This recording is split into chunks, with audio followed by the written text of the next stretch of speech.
Well, hello everyone. It's nice to have you with me for the next few minutes. The video that actually I was planning to upload starting today, I'm actually still editing it. It's actually going to be a small series. So until that is actually edited and ready to go, I will bring you this instead. Now, there is a question that you will sometimes see on various motorcycle blogs, and that is about running in. Now, I know this is a bit of a controversial topic because there are a lot of mechanics out there that will, when you buy a new motorcycle, say you should run it or ride it rather gingerly for the first, say, 1,000 or 2,000 kilometers. This is a bit of a myth.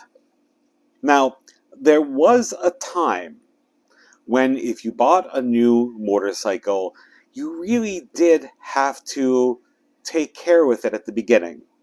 And there were a few reasons for that. First, the tolerances of the parts that are being assembled inside the engine are not as exact as what they are today. So, for example, seals and bearings and other components did need to have a bit of a run-in period so it would run perfect. However, things have changed dramatically in manufacturing. Now, just to give you an example of what factories are like, I'm going to show you some film right now. And I decided to choose one motorcycle company in particular. This, I think, will be a good example of where we were and how we are today. The motorcycle company that I decided to focus on is Royal Enfield. And you can pretty much say the same for other manufacturers as well. Triumph, Ducati, Harley-Davidson, and others. Now, Royal Enfield took probably a little bit longer than other companies to modernize. So the film I'm showing you right now is how Royal Enfield was manufacturing motorcycles not that long ago, only in the late 1990s. As you can probably see, very dark, dirty place. The factory itself, in some of the shots, you'll see the ceiling. And it's actually open, so there's air from the outside going in. And just from the way that they're manufacturing is very much how motorcycles were made probably for the other manufacturers, at least until the late 1970s or early 1980s. The Japanese, however, started to introduce modern techniques in the 1960s. But that was more an exception than the rule. So a lot of motorcycle manufacturing, the factories were really dirty, filthy places.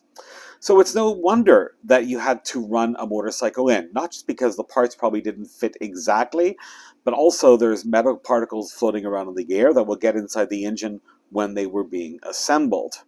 So not unusual at all. Now, having shown that and told you about that, let's take a look at the modern Royal Enfield factory. As you can see, it looks completely different. Like a lot of other factories, there's environmental control, so the air is filtered sometimes before it goes into the factory. Parts are really cleaned well.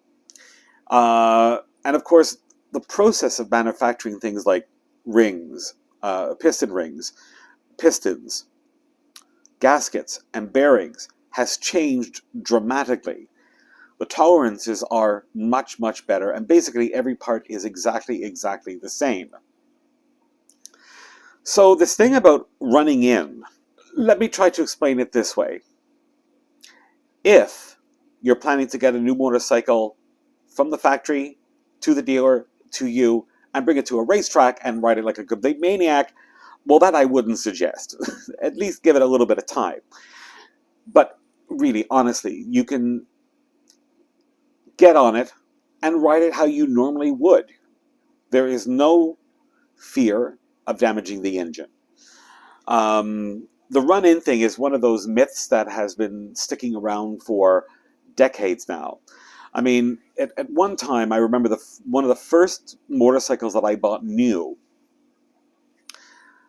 I was told, change the oil at 300, which, okay, you want to change the oil once, that's fine.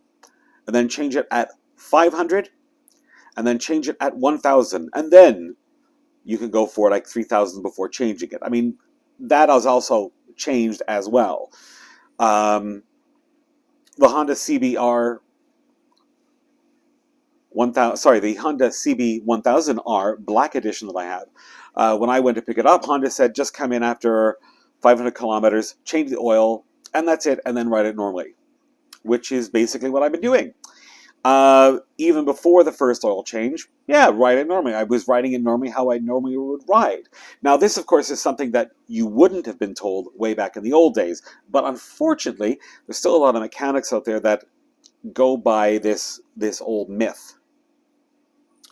So yeah, it's a bit of a myth. It's a leftover from the old days, and there's no need to worry. I put a couple of links in the description box below where there's one video that actually I really like that gave a little bit more detail on this subject. More detail than I'm willing to go into. Click on that one because that really kind of explains everything with a lot of facts and everything to back it up. So if you're going out to buy a new motorcycle, just ride it normally. You don't have to worry. Anyway, like, comment, and subscribe, and I'll see you very soon.